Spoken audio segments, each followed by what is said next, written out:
हम लोगों ने डीजीपी साहब से ये बात रखी।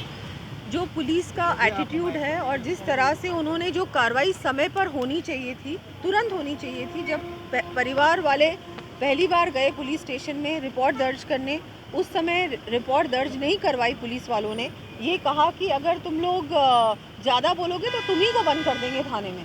ये बात भी बताई कि उन लोगों को सस्पेंड इमीडिएटली करना चाहिए जिन्होंने इस तरह से रवैया था उन लोगों का, और उसके अलावा इमीडिएटली कार्रवाई करें, जो दोषी हैं उनको पकड़ने का पूरा प्रयास करे पुलिस। और जो बाकी मांगे थी वो तो हमने कलेक्टर के सामने रखी, क्योंकि वो तो सरकार से मांगे हैं, जो उनका 50 लाख का मुआवजा, नौकरी परिवार को, और ये जो इनकी थी वो इनके सामने रखी। सभी जानते हैं कि जिस तरह से लापरवाही हुई है, पुलिस की ओर से लापरवाही हुई है, और प्रोटेक्ट किया जा रहा है पता नहीं क्यों क्रिमिनल्स को। और इसमें कहीं ना कहीं लगता है कि सरकार, जिस तरह से कांग्रेस सरकार बिल्कुल भी लॉ एंड ऑर्डर पे कंट्रोल नहीं कर पा रही है, महिलाओं पे इतना ज़्यादा अत्याचार हो रहा है, इंसिडेंट्स इतने हो रहे हैं कि हम लोग ट्रैक नहीं रख पा रहे हैं। अभी भी एक दो इंसिडेंट्स अंदर जानकारी मिली जिनकी जानकारी शायद मीडिया को भी नहीं होगी। इतने इंसिडेंट्स हो रहे हैं लगातार। लेकिन वो जो सख्ती होनी चाहिए, एक डर होना चाहिए कि मैं अगर क्राइम कमिट करूंगा तो मुझ पे कार्रवाई होगी, I will not be spared. वो अभी फीलिंग यहाँ पर नहीं है राजस्थान में। वो तो बोल रहे हैं, हमको आश्वासन दिया कि हम कार्रवाई करेंगे।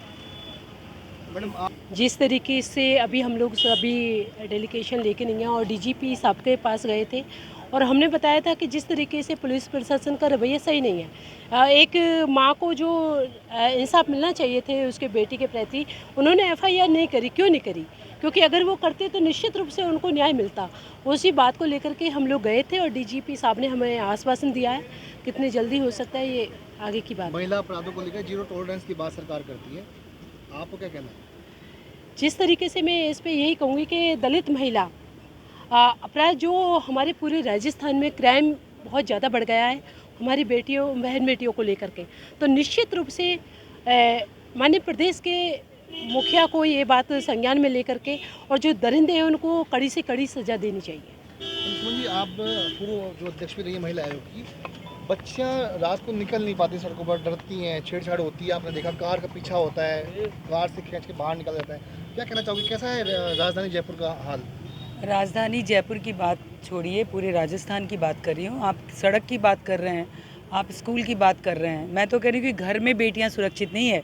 ये बच्ची है, इसको घर से अगवा करके ले गए, माँ के साथ सोई हुई थी, माँ के 3 बहनें हैं, 3 बहनें से उठा के ले गए। तो राजस्थान में बेटियाँ हैं कहाँ सुरक्षित? थाने जाती है एफआईआर कराने, वहाँ अस्मत लुट जाती है। डॉक्टर के पास अस्पताल में चेकअप कराने जाती है, वहाँ इज्जत चली जाती है। तो महिलाएं सुरक्षित कहाँ है? गहलोत साहब जो गृह मंत्री का जिम्मा संभाले हुए हैं, बहुत सारी बातें कहते हैं महिलाओं के लिए, और दुख तो तब होता है जब वो कहते हैं कि 56% मामले झूठे पाए जाते हैं। तो ये सब बयान जो मुझे लगता है कि अपराधियों का मनोबल बढ़ाता है।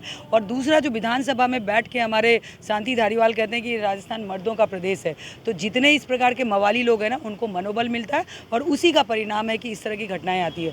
दुर्भाग्य तो ये हुआ, आज हम लोग जब वहाँ गए तो आपको जान के आश्चर्य होगा कि वहाँ की महिला एसपी हैं और वो इतनी इनसेंसिटिव ऑफिसर हैं जिन्होंने प्रॉपर हमें कोई रिस्पांस नहीं दिया। आज डीजीपी से मिलने का कारण यही रहा।